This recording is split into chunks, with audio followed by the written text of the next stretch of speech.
বুঝলাম তুমি আমার আল্লাহর মতো মরণ দাও, কিন্তু নমরুদ খেয়াল করে শোনো, আমার আল্লাহ প্রতিদিন সকাল বেলায় পূব আকাশ থেকে জল জলে সূর্যটা উঠায়। তোমার যদি এরকম কোন ক্ষমতা থাকে, তুমি আগামীকাল সকাল থেকে পূর্ব দিক থেকে সূর্য না উঠিয়ে পশ্চিম দিক থেকে সূর্যটা উঠাও। এবার জায়গার মধ্যে ধরা, একেবারে স্টপ, লা জবাব। নমরুদের মুখে কোনো জবাব নাই। এবার নমরুদের মেজাজ নরম নাকি গরম? কথা কন।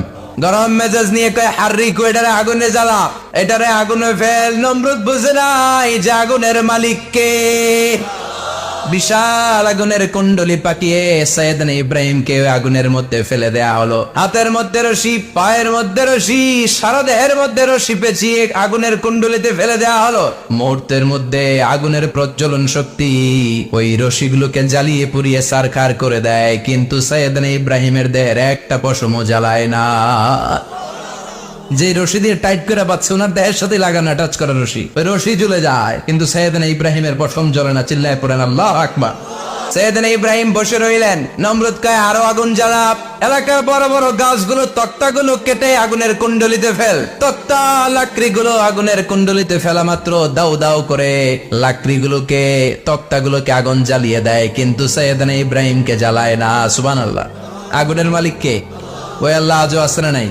তিনি আগুনরে অর্ডার করলেন, সৃষ্টির শুরু থেকে তোকে একটা ধর্ম দিয়েছি, সব জ্বালিয়ে দেয়া, পুড়িয়ে দেয়া, আজকে কয়েকদিনের জন্য তোর ধর্মটাকে আমি স্টপ করে দিলাম। চিল্লায় পড়েন আল্লাহু আকবার। قُلْنَا يَا نَارُ كُونِي بَرْدًا وَسَلَامًا عَلَى إِبْرَاهِيمَ।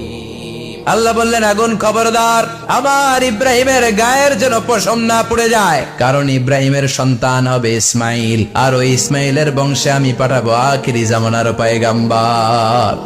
ইব্রাহিমের যেন কিছু না হয়। কোন ইবারদা, ঠান্ডা হয়ে যা, কি হয়ে যা, কিন্তু এত বেশি ঠান্ডা পাবি না যাতে ইব্রাহিমের সর্দি না লেগে যায়। সুবহানাল্লাহ।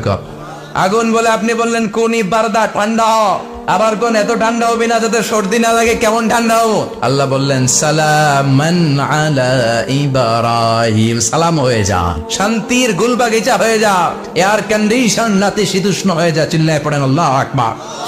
40 দিন ছিলেন এই আগুনের কুণ্ডলিতে, কিচ্ছু হয় নাই। সুবহানাল্লাহ পড়বেন না?